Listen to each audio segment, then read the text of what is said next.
Hello po. Hello po sa inyong lahat. Isang magandang umaga po sa inyong lahat. Ngayon po ay 28 ng Abril, ano? April 28, ah, 2024, 2024 anyo. Ah, ang oras po dito sa Los Angeles, California ay 7:32 ng umaga. 7:32 ng umaga, Sunday, at medyo natanghalian tayo ngayon kasi wala ngang pasok eh. Ah, ang nais kong talakay ngayon ay patungkol dito sa nabalita nung isang araw na nirevoke na o suspendido na o kinancel na yung lisensya ng mga baril ni Kibuloy. Opo. At nagpapasalamat po tayo sa mga kinauukulan, sa mga kapulisan natin na mabuti naman at revoke na ang lisensya, mga baril ni Kibuloy. Yan po ang topic natin ngayon. Yan po ang title at tatalakayin po natin yan. Una sa lahat ay yung mga arresting officer po ay hindi na nalalagay sa peligro, o at least kung wala nang lisensya yung mga baril ay mababawasan na yung peligro. Magdadalawang isip na kasi sila na hawakan yung baril o kaya dalhin. Kasi nga ay cancel na Pero may 6 months pa ata para i-submit. Aywan ko lang kung ano yan ay papaano yan, hindi na natin alam yan. Pero yun ang sabi ng PNP. May 6 months para aywan ko lang bakit isusubmit, pag-aari niya yun, o baka for safekeeping siguro. Pero ang mahalaga dyan ay yung na-revoke na, yung naribuka na yung lisensya ng mga baril. Pero bago po ako magpatuloy ay nais ko munang pasalamatan itong mga subscriber natin. Batch to po ito. At nang dahil po sa inyo, ako po ay nagiging inspirado. Kayo po ang aking inspirasyon para mag-vlog tuwing umaga from 6:30 to 7 o'clock po ng umaga. Pero pag ganito na walang pasok, ay Sunday po ngayon, ay medyo tanghali po tayo nagbablog. Ito po sila, si Pussycat, si Doris, May, si Antonino, si Ronel, si Ebi Compio, si Joey Valenzuela. Salamat po sa inyong lahat. Third Pangatro, User NB, Parot, Pabs Naranja, Romel Solier, Padua Lloyd Trabiel, Andre Sinario, Jonah Canao, Rosana Kawili, Ber Orozco,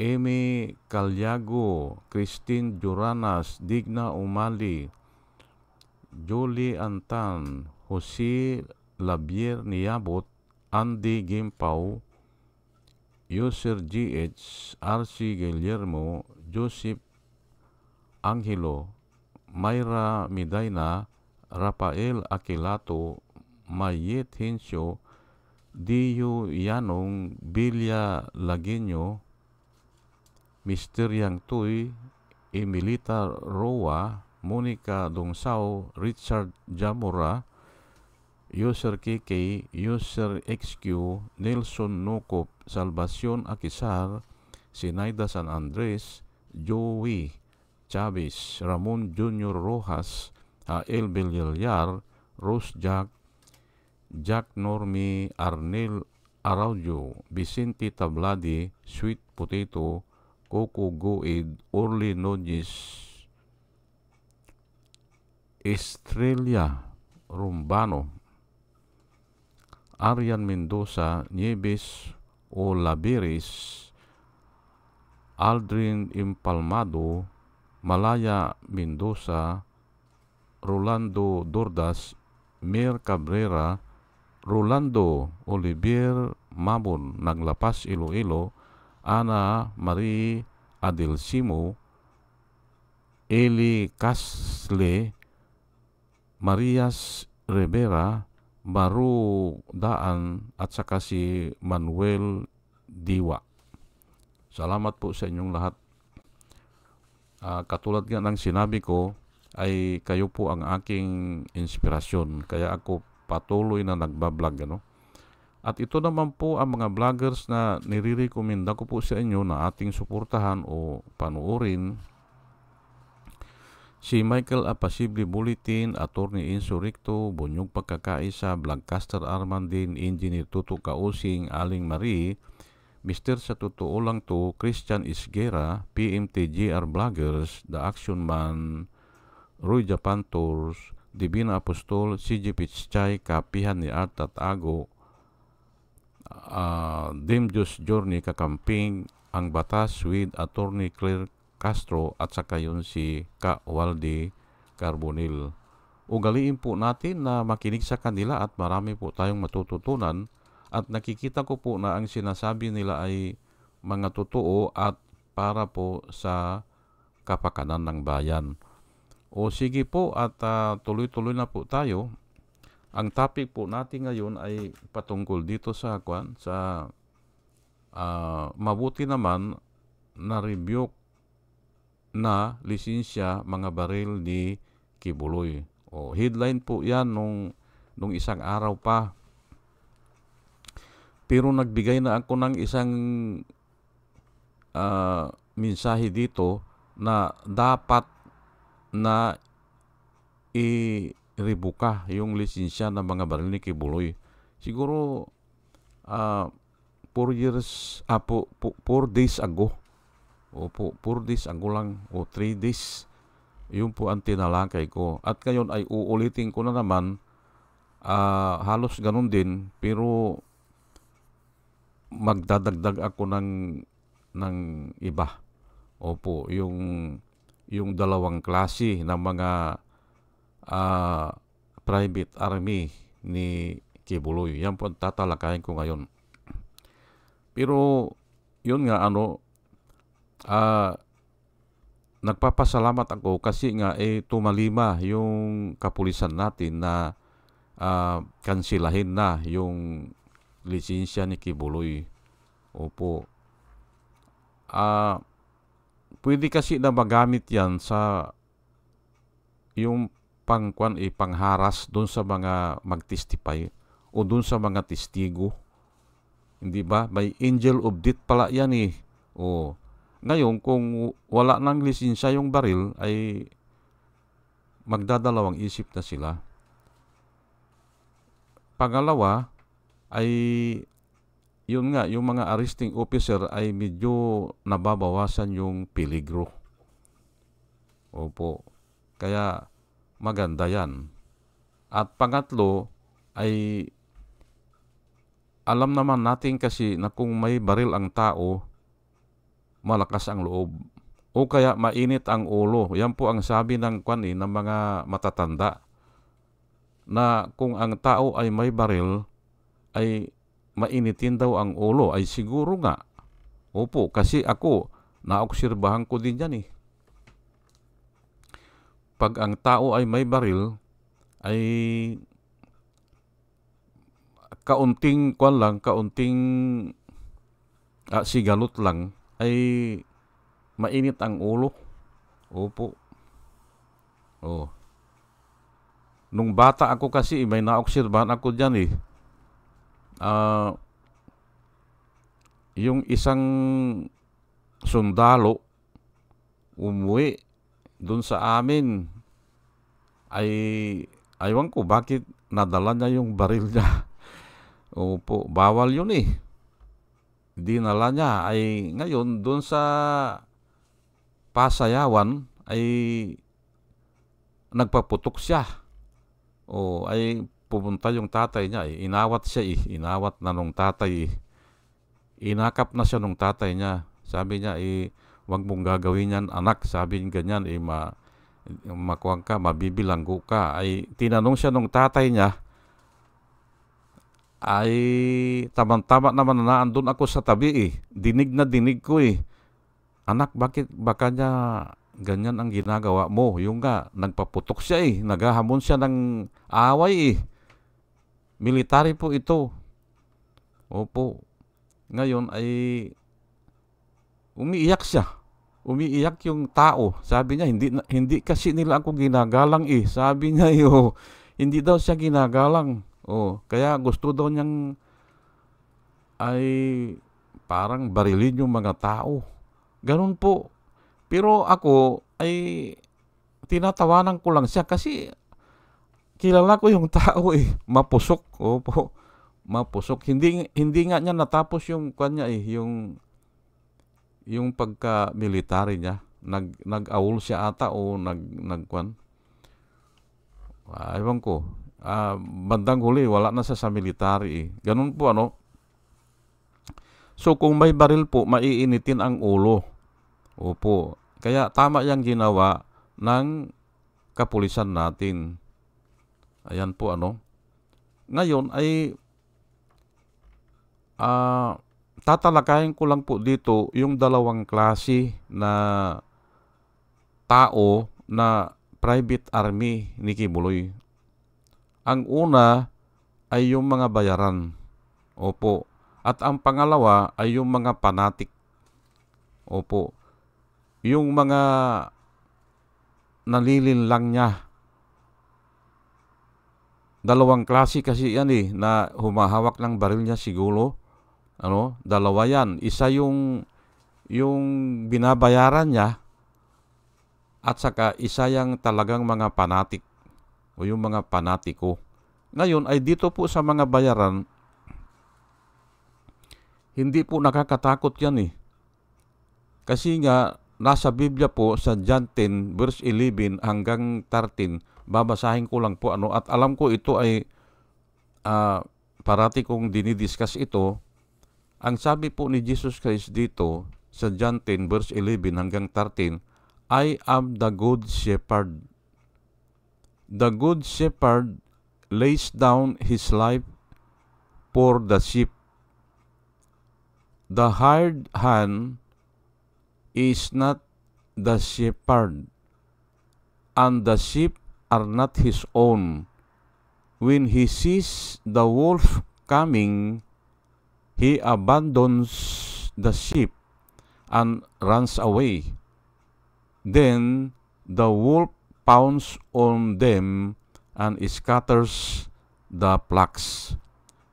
The man runs away because he is a hired servant and is unconcerned for the sheep. Ayan po ang John 10 verse 11 hanggang 13. Na napakadali po naman na intindihin, hindi ba? Yung hireling daw ay pag dumarating na yung danger, when danger comes, will flee. Ayan po. Kaya hindi nakakatakot po yung mga army niya o yung mga security men niya na binabayaran o mga bayaran. Kasi hindi naman nila ibubuwis ang buhay nila dyan eh. Basahin po natin ulit ang sinasabi po ni Jesus Christ dito, I am the good shepherd. Pastol ata ito eh. Ako ay mabuting pastol, sabi niya. Ang mabuting pastol, the good shepherd lays down his life for the sheep. Ayan po, na hindi naman natin kailangan na i-explain eh. the hireling or the hired hand is not the shepherd. Tika muna, parang parang may hindi maintindihan ito kasi nga bakit pastol nga siya bakit sasabihin niya na hindi siya pastol? Hindi ba? Pansinin niyo po the hireling or the hired hand is not the shepherd. Matinding teaching po ito, hindi ba? Very hard saying or very hard teaching. Yung hinire mo pala ay hindi shepherd. Ay hindi raw pastol, sabi niya. Pero sige, ipagpatuloy na natin. And the sheep are not his own. Ayun nga, hindi sa kanya yung mga tupa. O kung ano man yan, kung mga kambing man yan o mga baka na inaalagaan niya, hindi sa kanya. Yun palang ibig sabihin yan. When he sees the wolf coming, ito nga, danger ito Alam mo doon sa Middle East po, ako ay napasabak dyan sa mga wolf o yung mga aso na gala ay nakakatakot po yan. Opo, pumunta ako sa desierto para magdasal o manalangin, ay napalayo ako, ay may naaamoy ako ng yung mga bulok. Ay yun pala, yun yung mga tupa na kinakain ng mga galang aso. Natakot ako, umuwi na ako. Hindi ba? Tapos pag uwi ko, ay sabi nung kasamahan ko, saan ka kanya galing? Sabi ganun, diyan ka ko sa desierto. Ay wag kang lalayo diyan kanya, baka makain ka ng aso diyan, sabi niya. Ay yun na nga, ang dami pong aso, grupo. Nakikita ko nga Oo nga ko, nakikita ko sila. Ayan, When he sees the wolf coming, he abandons the sheep and runs away. Ayan po ang mga hireling o mga bayaran. Totoo ba yan? Ay totoo yan Totoo yan. Hindi naman niya ibibigay ang kanyang buhay Hanggang wala pang gulo, okay, matatapang yan. Kaya ay sige lang, sabi sir, lalaban tayo sir. Habang paupo-upo pa lang sila yan. Nagkukwentuhan sila, sige lalaban tayo sir. Ganyan. Nakaready lang kami sir. Pero pag naandyan na talaga ang labanan, ay magtatakbuhan po yan. Opo. Nakasulat po at saka yan talaga ang nangyayari sa tunay na buhay. When the wolf pounds on them, then the wolf pounds on them, yung mga tupa nga and scatters the flocks. Ayan, hahayaan na niya. The man runs away because he is a hired servant. Ayan po. Alam nyo po itong itong mga bodyguard. Kwan ko lang po i-elaborate ko lang po ito ay kwan po ito servant po ito na mababa po ang katungkulan. Opo. Katulong nga lang hindi naman associate ito servant po ito. Yan po ang pagkaalam natin. They are hired servants. Opo. At usually ang mga ginagawa na trabaho ay inferior. Opo. Yan lang, maggwardya, hindi ba? O kaya ay yung kung may danger ay sila kunyari ang haharap. Ayan po ay servant nga Nililinaw ko lang po hindi sila ang may-ari ng kingdom. Hindi. Servant lang sila. Ngayon, ay they are unconcerned about the affairs of the kingdom. Ayan po. Uulitin ko lang po ay siyempre pag safety sila, habang may sweldo sila, hindi ba? Paupo-upo lang sila, nagkukwentuhan sila, sige, kaya natin dyan sir, lalaban tayo dyan sir, ganun lang yan Ayun po yan, ang katotohanan ng buhay. Ngayon ay ano naman yung isa na member din siya ng private army na talagang itataya niya ang kanyang buhay. Yun nga, yung mga panatiko. Yun po, yung mga panatiko na brainwash o nalinlang. Kaya nga ito po kukunin ko lang po yung salita ni Dr. Jose Rizal. Ito po babasahin ko lang po kailanman, sabi niya, sino po nagsabi? Si Dr. Jose Rizal. Kailanman, sabi niya, hindi ako natatakot sa mga mananakop. Mas natatakot ako sa kamangmangan ng aking mga kababayan. Ayan po, hindi ba?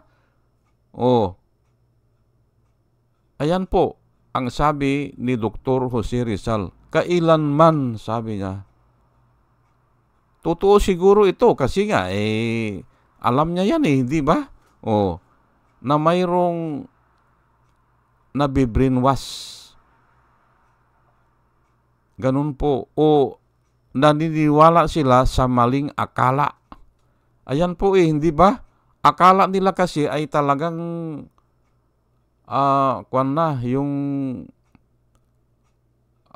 ang pakilala ni Kibuloy ay siya na yung appointed son hindi ba? Akala nila ay talagang yun na yun, hindi ba? Yun na yun. Kaya handa silang ibigay ang kanilang buhay. Ayan po, ang nakakatakot dyan. Pero sa isang banda po, kasi nakikinig po ako ng mga balita Sa isang banda po, at yan din po ang katotohanan ng buhay, ay nababalita po na yung mga malalapit sa kanya ay marami palang nakukuha na pabor.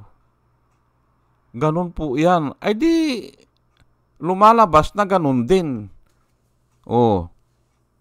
Binibigyan niya ng baril, binibigyan niya ng mga kabuhayan, binibigyan niya ng sweldo. May mga sweldo rin pala yan ay hindi ko makukonsider yan na panatiko yan. Opo.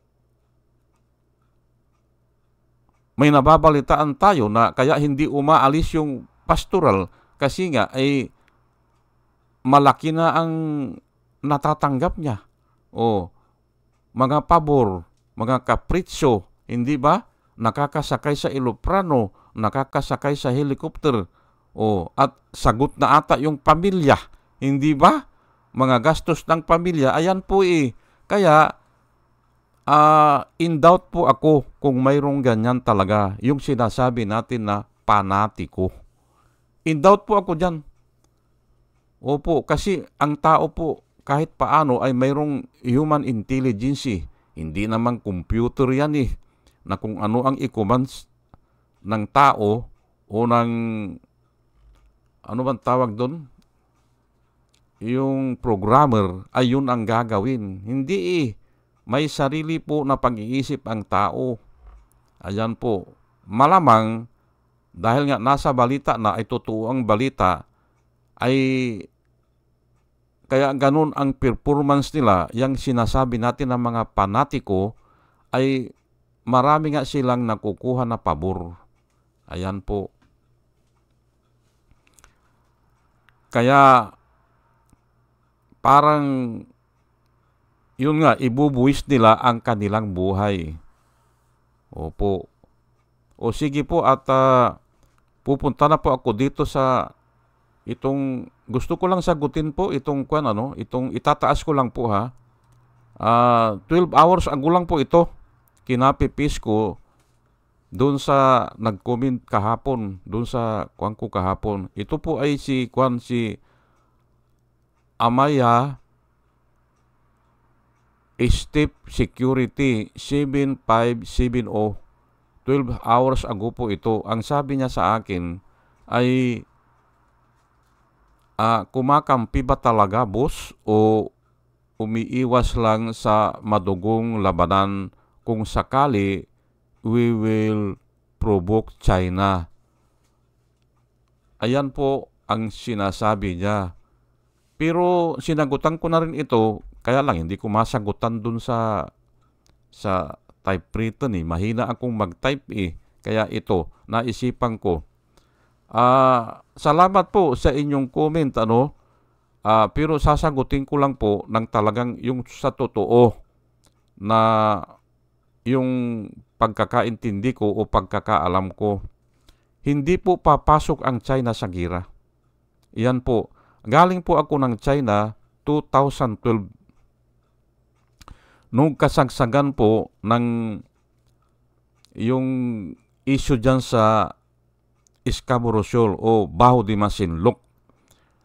Yung si Trillanes nga ang nakikiusap dyan eh. Napunta po ako ng China kasi pinadala ako ng kumpanya ko. Dito sa US po, 45 days ako dyan sa China. September to October yan. Dyan sa months na yan. At 2012 po, tandang-tanda ko yan. Gusto nila akong batukan talaga kasi nga pinapakita doon sa TV pag kumakain kami ay simpre ang nagpapakain sa akin ay sila yung kumpanya sagot nila ang board of lodging ko at saka yung food at saka yung transportation doon. Pero yung pamasahe kumpanya ko naman at saka yung monthly salary. Ayan po. Ngayon ay kasi ang nangyari po doon ay binibrinwas po nila ang mga Chino. Binibrinwas po ng gobyerno. Pinapakita na yung mga fisherman nila noong 2012 po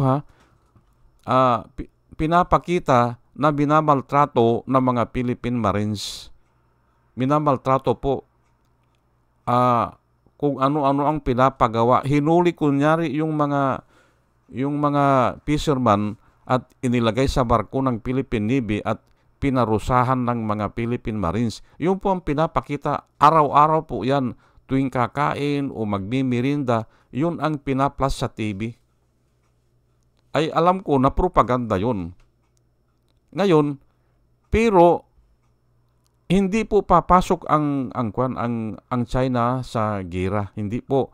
Ginagawa nila yon para ipakita na minamaltrato yung mga kababayan nila para magalit yung China. Opo. At kunyari ay papasok sila sa gira. Pero hindi papasok yan. Ang gusto lang nila ay makuha yung simpatya ng mga tauhan nila. Opo. At kung maari siguro ay magbigay ng maraming buwis kasi nga ay baka magkagira. Ayan po. O kaya gusto ni Xi Jinping na kontrolin ang mga tao para magkaisa ang mga tao, yan kunyari may gira. Pero nung mga huling araw ko po doon, mga 3 days na lang, 4 days, sinagutan ko po sila Mga engineers po ito Ang sabi ko, tingnan nyo kako ang mapa. Ay nakakaintindi naman sila. Tingnan nyo kako ang mapa Ay kasi nga, ay parati nila akong tinatanong bakit ganyan Simon? Bakit minamaltrato? O bakit ganon? Ay hindi ako sumasagot. Pero nung panghuling linggo ko na, ayan, inisa-isa ko na, tignan nyo kako ang mapa. Ang layo kako ng mainland China sa Baho de Masinloc ay 1,000 miles po yan. 1,000 miles. Kami kako, ang layo namin, kasi nga taga Sambales ako nasa EEZ, Exclusive Economic Zone, na 200 miles o nautical miles. Ang layo kako niyan. Ngayon, kung sasakupin nyo yan, sabi ko, saan kami kako mangingisda? Saan kami kako kukuha ng isda? Kung sasakupin nyo kako lahat yan, Spratly at saka yung kwan. Hindi sila makaimiki. Kako, wag na nating isipin ang kung ano. Distansya lang kako, naandyan naman yan. Tignan nyo kako pinaliwanag ko, ay hindi sila makaimik eh. Napakalapit kako niyan at diyan kami kako kumukuha ng isda. Diyan sa Baho de Masinloc na yan. Kung sasakupin nyo kako yan, paano mabubuhay ang mga Pilipino? Yun lang eh. Hindi ba? Kaya, ang kasagutan ko po sa inyo, kay Amaya, Step Security 7570 ay wala po akong nakikita na madugong labanan dyan. Wala. At hindi rin papayag ang malalaking bansa na hindi sila makadaan dyan. Hindi papayag. Kung hinaharang sila dyan, ay pasasabugin nila yan. Kahit na hindi na tayo makialam dyan, at nagtayo ng kampamento dyan sa Spratly Island na yan, o kung saan man yan, pag hindi na makadaan ang malalaking barko dyan, pasasabugin po nila yan. At may pinagkukunan kasi ako niyan sa Biblia po. Ang Biblia kasi ay nagsasabi na the law was added because of the transgression. Ayan po. Kaya naidagdag po yung 200 nautical miles na EEC noong 1982, naidagdag yan sa international law kasi nga nag-aaway na ang mga bansa dyan sa Europa. Nagkakanyunan yan patungkol dyan sa boundary. Ngayon, naayos yan, nawala yung tensyon. Ay ngayon, kung dito ngayon sa atin, dyan sa West Philippine Sea o South China Sea, ay hindi i-honor yan ng China at saka ni Duterte. Hindi nila i-honor kasi nga ang sabi ni Duterte, that is a piece of paper, sabi niya. Ay gulo yan, magkakagulo. Bakit po? Ang pinagbasihan ko po ay yung Biblia. The law was added because of the transgression. Or, the purpose of the law is to have peace. Or to avoid war.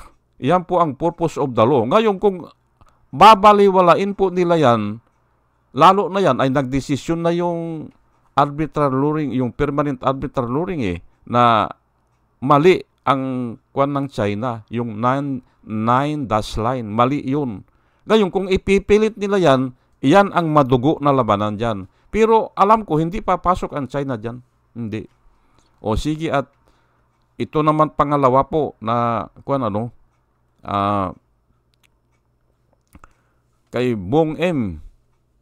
Parati ito na nakikita ko dati pero ang sabi niya, good morning sir, sabi niya 17 hours ago, ngayon lang ulit ako nakapakinig sa inyo kasi nga walang nangyayari kay Kibuloy. Mukhang pinagtatakpan ng mga taong sumusunod sa kanya. Nakakainis. Pero naandito na ulit ako, sabi niya. Tama po kayo. Ganyan nga nakikita ko kasi malaking pira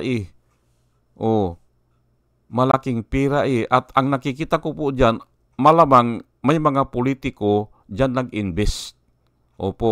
Ininvest nila ang pira dyan, kaya malaking pira. Kaya nga, medyo mabagal ang mga pangyayari. Although na overwhelming na yung mga paglapastangan ni Kibuloy sa mga member niya, at naandyan na nga nag-testify na